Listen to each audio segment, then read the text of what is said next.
Hello friends, आप कैसे हैं।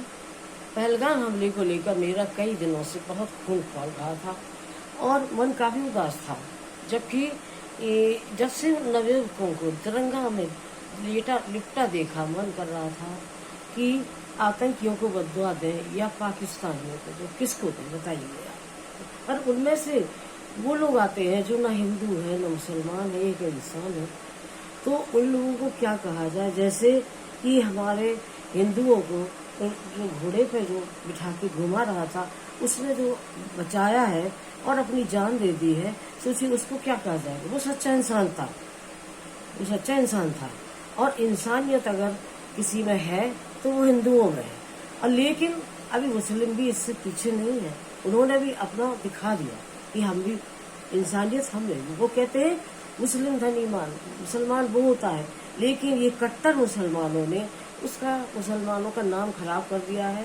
और अब तो उनके अंदर इतना हिंदुओं के प्रति इतना ईर्ष्या द्वेष दिखाई देता है कि मतलब वो जब देखो जब कुछ कोई न कोई वारदात किया करते थे।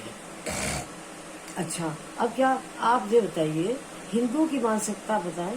जब शुभम कानपुर का जो बेटा था, जो उनका नौनिहाल था, जब तिरंगे में लिपट के आया तो उसकी माँ का, उसकी बीवी का, उसकी बहन का, उसका हाल पूछिए। जिनका इकलौता बेटा था, उनका निवाला छिन गया उनकी गलती क्या थी, ये तो समझ में भी नहीं आया कि उनका क्या क्या मतलब क्या किया जाए और क्या किस तरह से लोग को समझाया जाए। अब समझिए, जो दोषी नहीं होते हैं एक बार नहीं बार बार माफ करते रहे हम लोग उनको, है, लेकिन फिर बार बार वही गलती करते हैं। चाहे पुलवामा हमला हो, चाहे बम ब्लास्ट हो और चाहे उरी का किस्सा हो, वो हमेशा ही गलती करते रहे, सीना तान के घूमते रहे कि मैं तो जीत गया। जीत नहीं गए थे, हम लोग इंसान थे। मोदी जी इंसान है, हमारे हिंदू इंसान है, सनातन धर्मी इंसान है, इसलिए हम लोग के अंदर इंसानियत की भावना रहती है और हम इसीलिए हम लोग छोड़ देते हैं इन लोगों को। लेकिन अब नहीं हो सकता। अब ये बताएं कि कितनी माताएं मतलब बिना पुत्रों की, उनको कैसे उनका जीवन कटेगा, कैसे विधवा का जीवन कटेगा, उनकी समझ में ये कभी नहीं आया।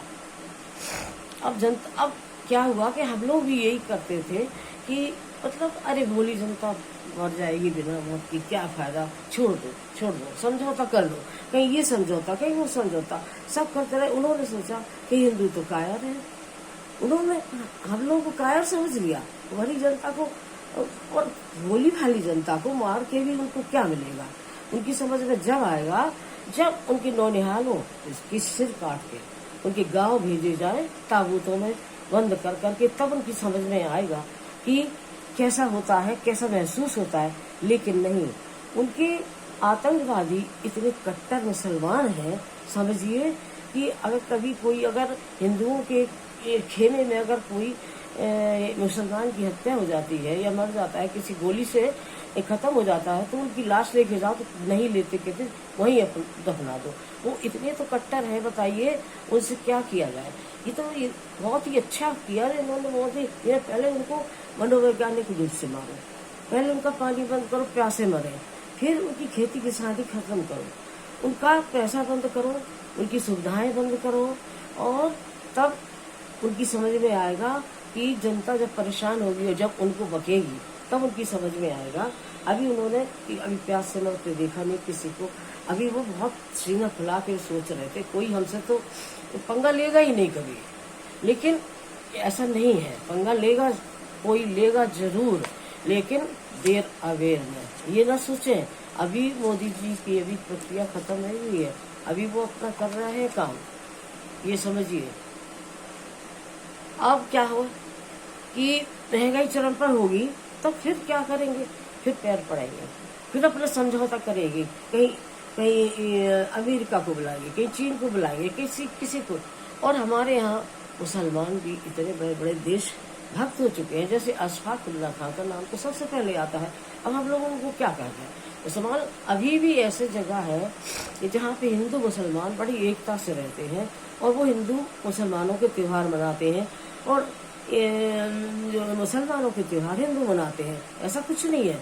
लेकिन अभी भी जो कट्टर मुसलमान हैं वो सबसे ज्यादा माहौल बिगाड़े हैं यदि कोई हिंदू प्रत्याशी और मुसलमान प्रत्याशी आमने सामने खड़ा हो जाए तो वो क्या करेंगे कि जब यदि हिंदू हार गया और मुसलमान जीत गया तो यही इंडिया के मुसलमानों की बात कर रहे हैं, तो वो सबसे पहले पटाखे दागते हैं। क्यों?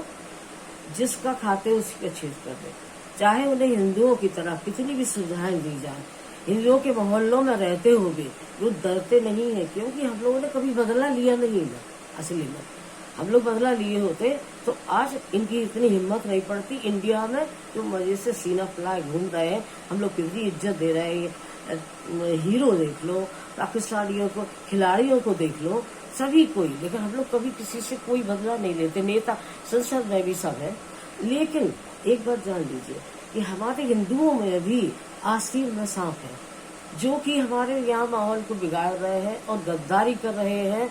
इसी से आतंकियों की इतनी हिम्मत बढ़ रही है, और जिनकी वजह से आतंकी हिम्मत बढ़ती चली जा रही है, वो जिस थाली में खाते हैं उसी में छेद करते हैं। और संसद से लेके लोकतंत्र की छोटी शाखा आप देखिए, उसमें यही हाल है कि कट्टर मुसलमान माहौल को बिगाड़ने की कोशिश तो करते हैं, लेकिन कर नहीं पाते, दब के रह जाते हैं। और जब उनको मौका मिलता है तो फिर वो छोड़ते नहीं है। लेकिन अब ये है, बस अंत में हम यही कहना चाहते हैं कि मोदी जी जो कर रहे हैं बहुत अच्छा कर, बड़ी मेरी आत्मा में शांति मिली कि उन बच्चों को बदला तो मिल गया। उन जो गिरी है, जो सिर्फ घूमने गए थे, उनको कोई मतलब ये नहीं था कि मतलब हमें कुछ बिल्कुल थोड़ा सा भी अगर ध्यान होता तो अपनी सुरक्षा के लिए कुछ राइफल से कट्टा कुछ भी तो लेके जरूर जाते। तो उन बेचारों को क्या पता था कि हमारे संग ये हो जाएगा। अंत में अब उनका, और वो ऐसे घूम रहे हैं आतंकवादियों को। देखो, ऐसा है कि हमारे हिंदू और हमारे गद्दार मुसलमान ही पनाह दिए हैं, नहीं तो इनकी हिम्मत नहीं पड़ेगी। अंत में मैं उन शहीदों के नाम पर फिर से श्रद्धांजलि अर्पित करती हूँ और वंदे मातरम।